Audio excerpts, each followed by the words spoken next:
but the people are still here. There's still people present. You got to get them out of here. And so God says, I'm going to do that for you.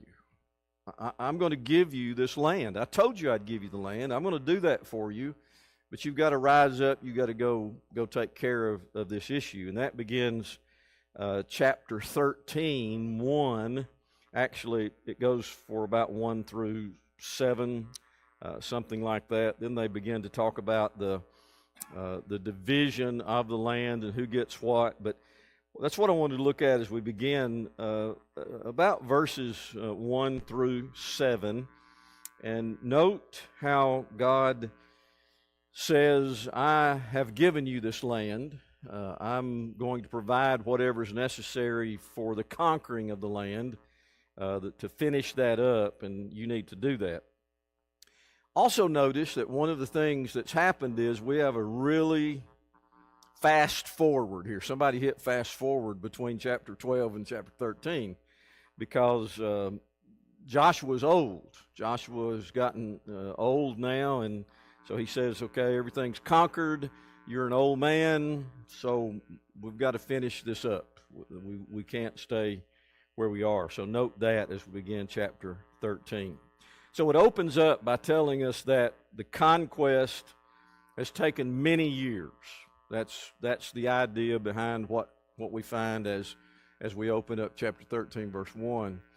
You're old, the conquest is over, the kings are defeated, but there's still things you have to do. The citizens of these kingdoms are still there. You haven't taken care of all of them. You haven't driven all of them out of the land.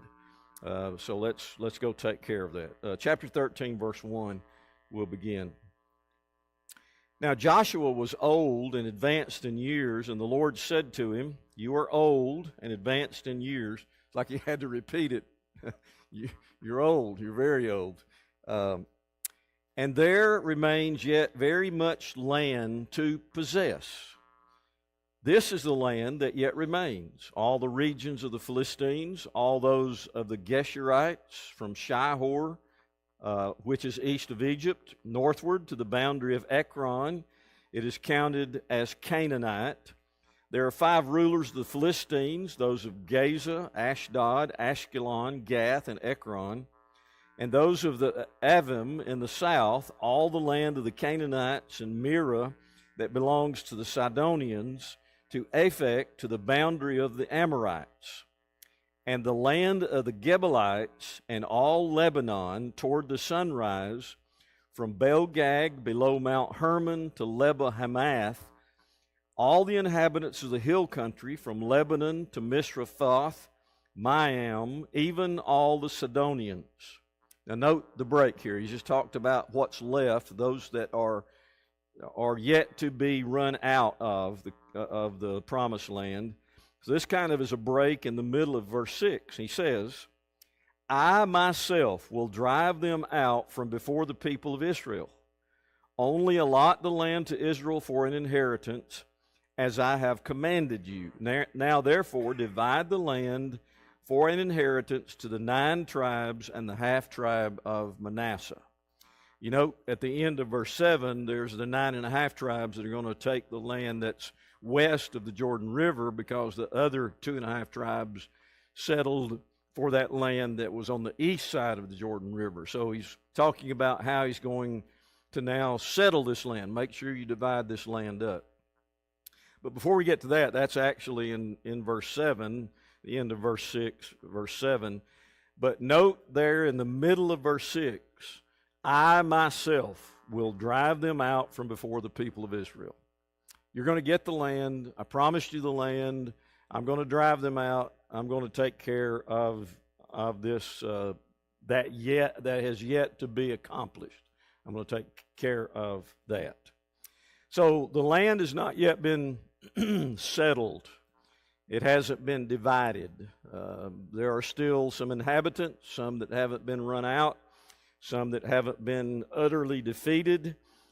Some of the armies obviously are present, and though probably the worst of the warfare has been taken care of, it's complete. It seems that most of the political leaders, the kings, the generals, maybe most of those have all been taken care of, but there is still some work to be done. The situation is one in which God says, it's time, because Joshua, you're old. You're getting old. And we need to do this. We need to do this in your lifetime. We need to do this now. And so that seems to be the situation, that the land has not been settled. It hasn't been possessed. I'm not sure exactly what they are doing, or they just kind of all hanging out there together at one point. But God tells Joshua, what we need to do is make sure that we get rid of all of this resistance that's still there, whatever else is still there. And then he highlights, I, your God, the one that has proven himself over and over, am the one that's going to drive them out. I'm the one that's going to give you this land just as I promised to you. Now you might remember that back in chapter 12, he talked about how Joshua defeated kings, that Moses had defeated the kings, and that all of this great defeat and all of these great defeats were a repeat. I think that was to highlight the fact that we're not going to go through that again. We're not going to be fighting the same kings again. We're not going to be fighting these same armies and these same people. We're going to move them out, get them out of here. We're going to make sure that we don't do that. So he says, I will give you this land. So any observations now before we go any further with this? God says, I'm going to drive them out. It's time. We need to make sure we possess this land. We settle this land. We divide it as an inheritance, as I have promised, as we've been highlighting, I think, in the book of Joshua since we've been in there, which is God promised that he was going to give them this land, and they just had to have faith and follow his direction up to this point. So any comments?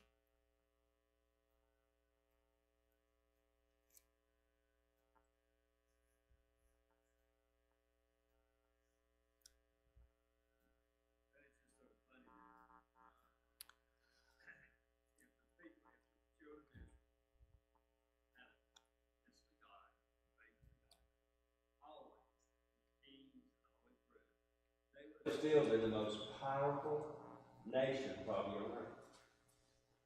I mean, it wasn't meant to be, but if they had, God would do it. And I don't believe any of the wrong or was to take them over. Well, of course they couldn't have God.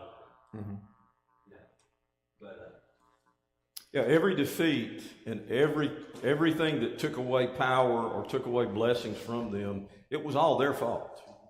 It wasn't ever God's fault, but the divided kingdom was the beginning of the downfall of both kingdoms. The evil kings that were the only kind of kings they had in the northern kingdom, and then most of the kings for the southern kingdom were evil, leading them down the wrong path. No hope for restoration. In the northern kingdom, sometimes there was effort to restore that would last a generation, maybe not even that long. But yes, it was their decisions that caused God's blessings to be removed every time, every single time.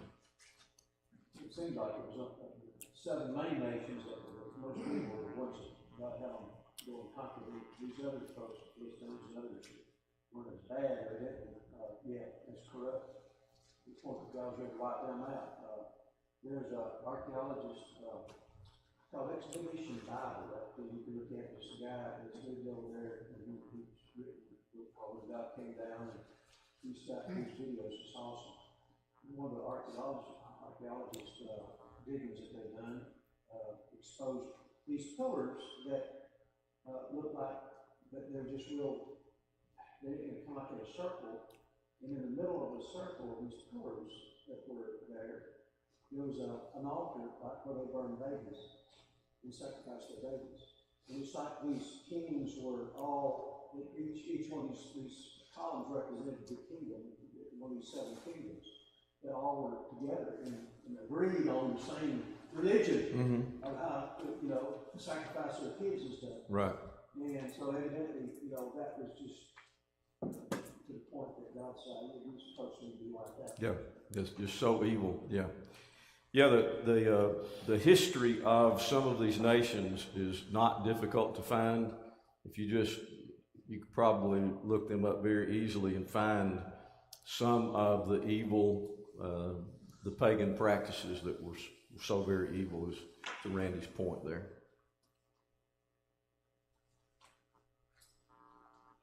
So what's going to happen now is, in the following verses, God is going to drive out. God's going to drive this out. They're going to take possession of the land. But what's going to happen when you get to chapter 14, the rest of chapter 13 is about the division of the land. So we're not going to go into that. It's pretty detailed, and it's things that you can read, and you might want to get you an atlas, get you some kind of book that gives you some geography, and look at some of these cities and some of these lands here, but we won't get into that tonight. But as you end chapter 13, verse 32, note what it says at the end. He's already talked about the settling down into the land and the dividing of the land and the inheritance of the land. These are the inheritances that Moses distributed into the plains of Moab beyond the Jordan east of Jericho. But to the tribe of Levi, Moses gave no inheritance. The Lord God of Israel is their inheritance, just as he said to them.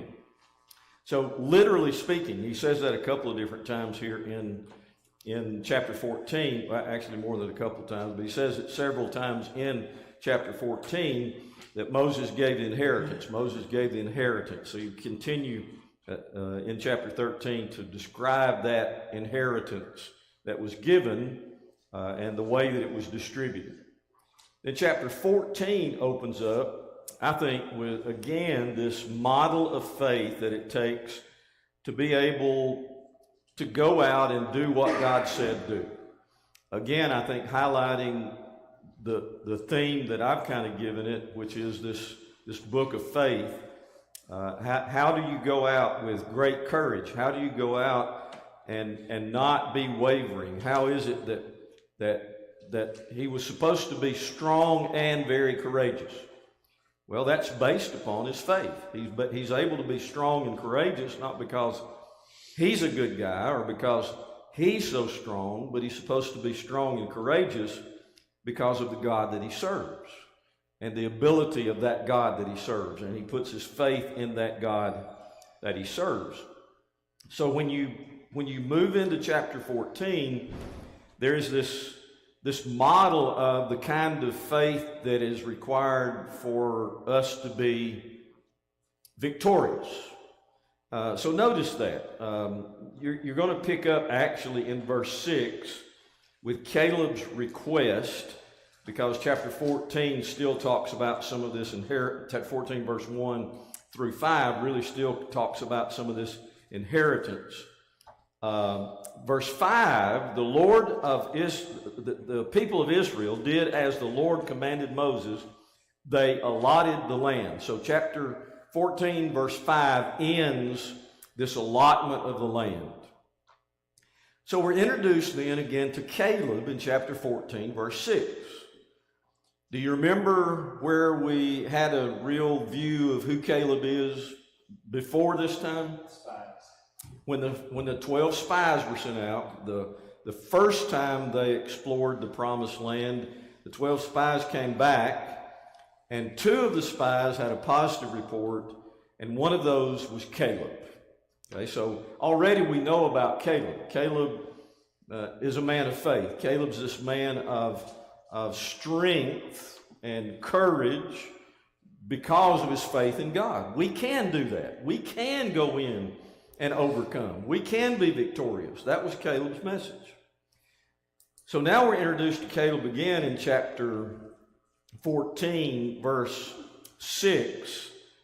Then the people of Judah came to Joshua at Gilgal, And Caleb the son of Jephunneh, the Kenizzite, said to him, this is Caleb talking, you know what the Lord said to Moses, the man of God, in Kadesh Barnea concerning you and me. I was 40 years old when Moses, the servant of the Lord, sent me from Kadesh Barnea to spy out the land, and I brought him word again as it was in my heart. But my brothers who went up with me made the heart of the people melt, yet I wholly followed the Lord my God. And Moses swore on that day, saying, surely the land on which your foot has trodden shall be an inheritance for you and your children forever, because you have wholly followed the Lord my God. And now, behold, the Lord has kept me alive, just as he said, these 45 years since the time that the Lord spoke this word to Moses while Israel walked in the wilderness. And now, behold, I am this day 85 years old. I'm still as strong today as I was in the day that Moses sent me. My strength now is as my strength was then for war and for going and coming. So now give me this hill country of which the Lord spoke on that day. For you heard on that day how the Anakim were there with great fortified cities. It may be that the Lord will be with me, and I shall drive them out, just as the Lord said. All right, let's hold right there, verse 12, before we get Joshua's response to Caleb. I think we have a model of faith here in Caleb's words. Note that Caleb refers to that event that we have recorded in Numbers 13 and 14. And Dale reminded us of that time. So he sends out the 12 spies. Caleb is one of those that comes back, and he reminds Joshua, I was one of those who came back with this positive report saying we can overcome, we can succeed, we can be victorious. And the others, and I like the way that it's translated here, he said the others caused the people's hearts to melt. So he's giving this contrast, my message and the other 10 spies' message. So on that day, I was promised that I would be given this hill country. What's the problem with the hill country? There's people still there. And these people are big people. Yeah, they're giants, the Anakim. Caleb says, I have as much get up and go as I had when I was 40. I can climb that mountain. I can get up to the top of that hill. And if the Lord's with me, I can defeat those giants. And that's where I want to live. Yeah, really. You see? That is a message that I think permeates the book of Joshua, which is a message of faith. And Caleb's demonstration here, and one of the reasons it's put in here is because it's right in the midst of this giving the territory to certain tribes and dividing that territory. So now, what Caleb does is he asks for what he was promised. Give me this hill country. Now, I don't know if Joshua thought Caleb was too old at 85. I don't know if he'd forgotten that. I don't know what Joshua was thinking. We're going to find out because we're going to read what Joshua says. But one of the things that is obvious here is that Caleb has confidence in the Lord. I think he has confidence in himself, but the confidence in himself is because the Lord is with him. Because he says that very fact, if the Lord be with me, I'll defeat those giants. Just like he said in Numbers 14, when they returned, chapter 13, everybody, the people of Israel, their hearts are melted, and they begin to grumble and groan and complain, chapter 14.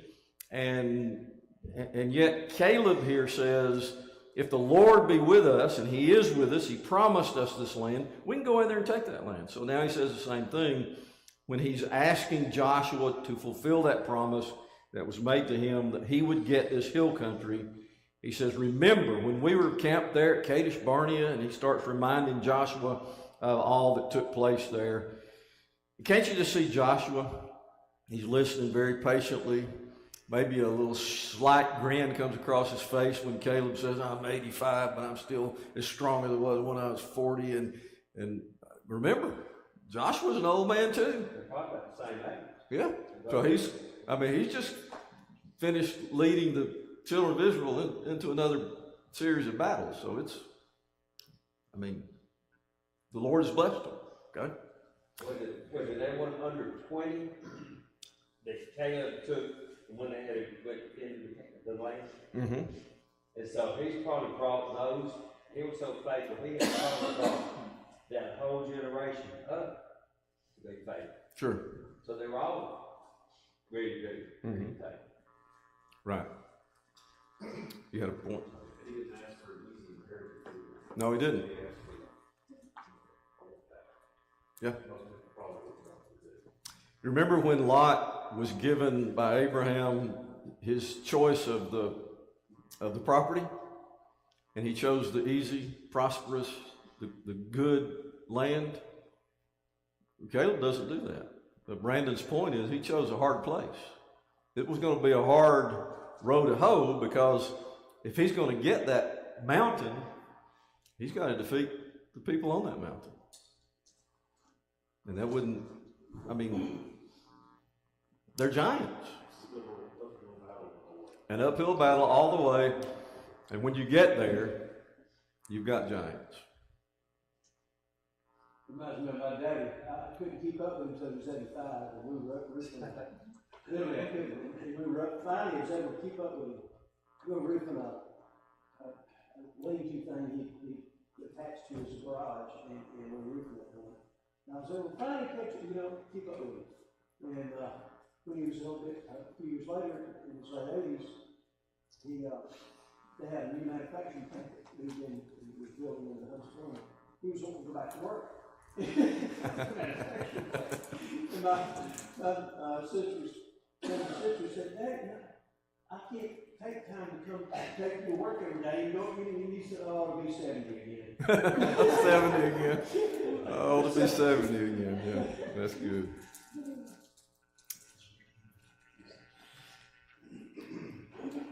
All right, so the end of Caleb's speech, verses 11 and 12. Let's look back at those real quick. He says, I'm still as strong today as I was in the day that Moses sent me. My strength now is as my strength was then, for war and for going and coming. So I'm as good at battle and going and coming as I've always been. War, going and coming, doing my daily chores, doing my daily activities. It's just like it's always been since I was 40. He says, so give me this hill country of which the Lord spoke on that day, for you heard on that day how the Anakim were there with great fortified cities. It may be that the Lord will be with me, and I shall drive them out just as the Lord said. Now, that's the end of Caleb's speech. Verse 13. Then Joshua blessed him, and he gave Hebron to Caleb, the son of Jephunneh, for an inheritance. Therefore Hebron became the inheritance of Caleb, the son of Jephunneh, the Kenizzite, to this day, because he wholly followed the Lord, the God of Israel. Now the name of Hebron formerly was Kiriath Arba. Arba was the greatest man among the Anakim, and the land had rest from war. Okay, so it's named for the greatest among the Anakim, but now it's going to be called Hebron. So Joshua blessed him. Joshua gave him the land as an inheritance, just as he was promised by the Lord he would do that. Note the end of verse 17. Because he wholly followed the Lord, the God of Israel. Oh, for that to be on our tombstone, right? Amen. Joshua gave him a special inheritance. It had been promised him. Now, would he have gotten it had he somewhere along the way failed God? Probably not. Doesn't sound like he would have. If he had made the wrong decisions, if he had been faithless, if somewhere along the way, during this 40 years of wandering in the wilderness and all these people are dying, if he just threw up his hand and said, oh, it's just hopeless, it's worthless, where's the God that's a God of love and grace? Here he's letting all these people die, and he just gives up if he'd done that? No, he probably wouldn't have gotten that inheritance, because Joshua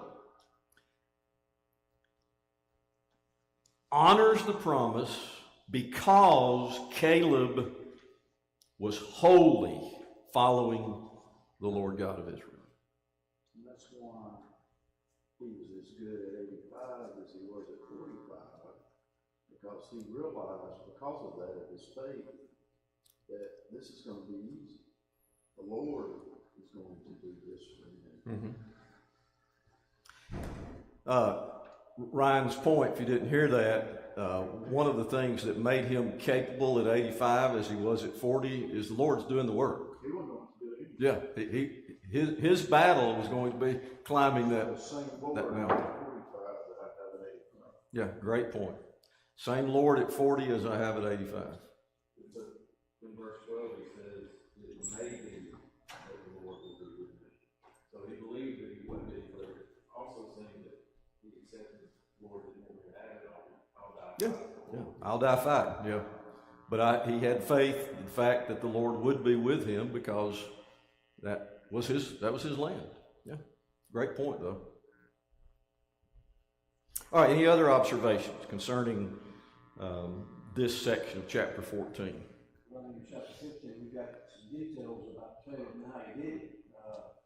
Verse 13 on Mm-hmm. it seems that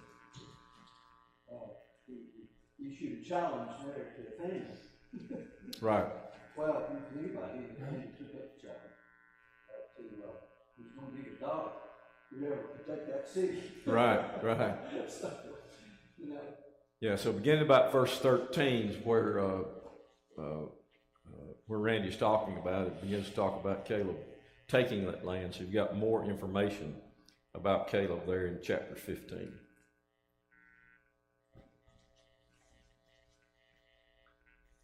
I think Caleb's got enough confidence in his relationship with God that he can go and ask for this. Mm-hmm. I mean, he just doesn't sit back and, wait. He goes and says, now, I guess if he were we would do now, we've conquered this land, now I want my portion. And Right. he has that enough confidence to know that that's what he's supposed to have. Yeah, I think you're right, John's observation. Really, Caleb waits till the land has been divided. Everybody got their portion before he asks for what was promised him.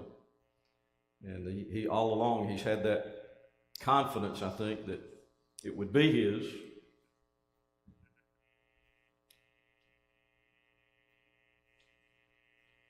Anything else?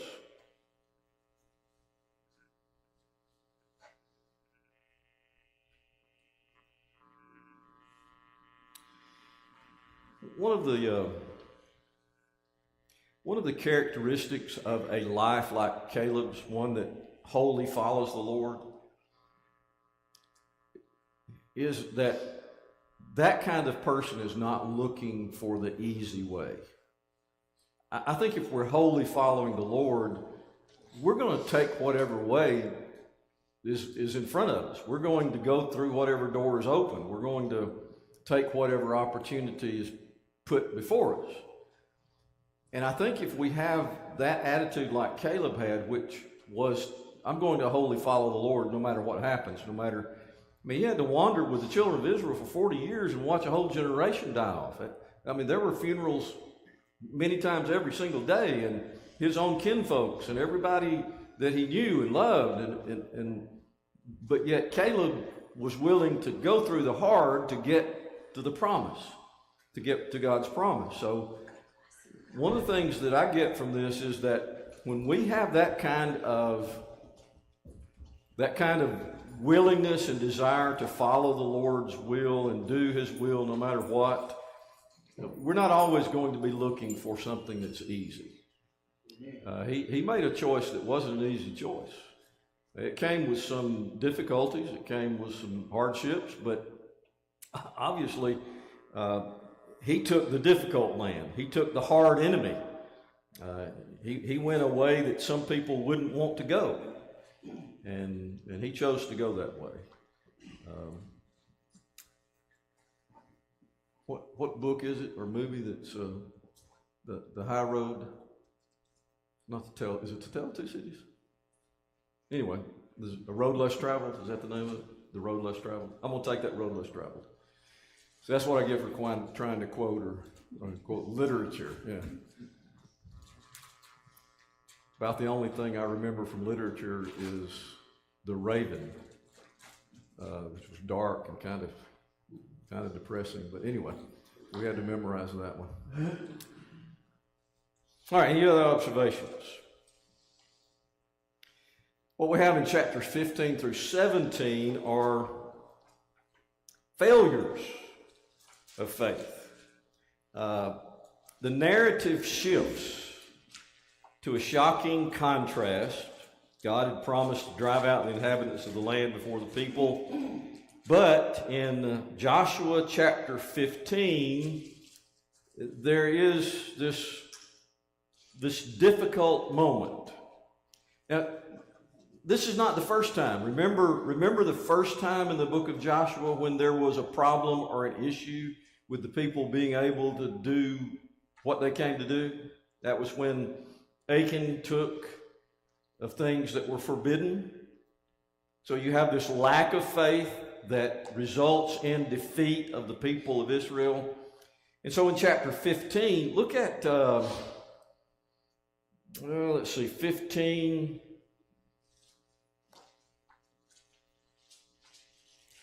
Let me get over there.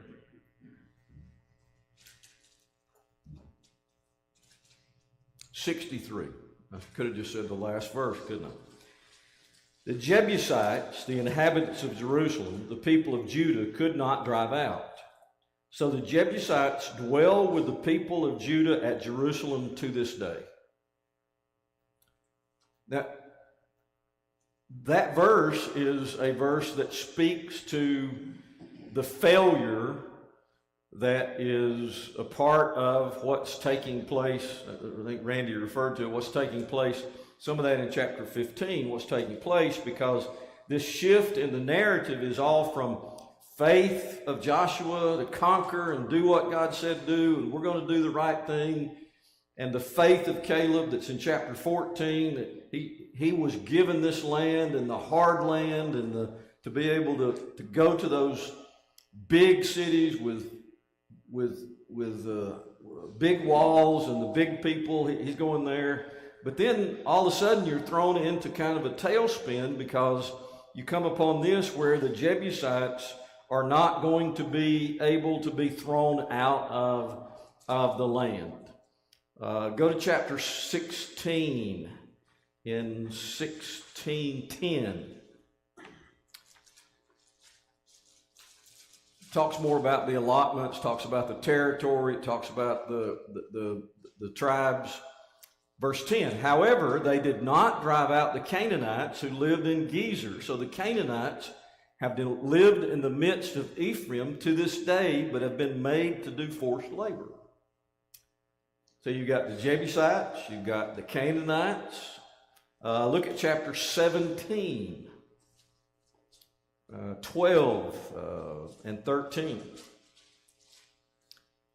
Yet the people of Manasseh could not take possession of those cities, but the Canaanites persisted in dwelling in that land.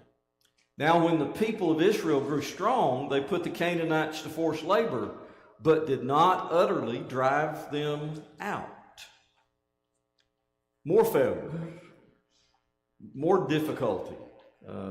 Lack of faith, lack of doing what God said, lack of not being on point and being able to have that strength and courage that comes from putting your faith in Him. And they were unable to accomplish and get their inheritance complete as they desired, as God wanted them to. They didn't get it because of, I think, the lack of faith there. Lack of faith caused the people to complain, and it caused their hearts to be changed, and it caused them to be weak. It caused them to be defeated. It caused them not to be able to be successful, no longer depending on God, but depending on self. Now, that's a big section of the book of Joshua, but I think from chapter 13 all the way through actually 17, you've got this faith that is strong, and then you've got this antithesis. You've got this opposite of that, which is we're not able to do this. We're not able to accomplish what God said we ought to do because of this lack of or inability to trust in Him. All right, our time's up. Any observations you'd like to make or any comments? Well, God did give them a vision of the land, but it took King David and Solomon, I think, to get there. Yeah. Great point. But it was God's intent to do it now. Let's do it now, right at this moment. But people. Appreciate your comment.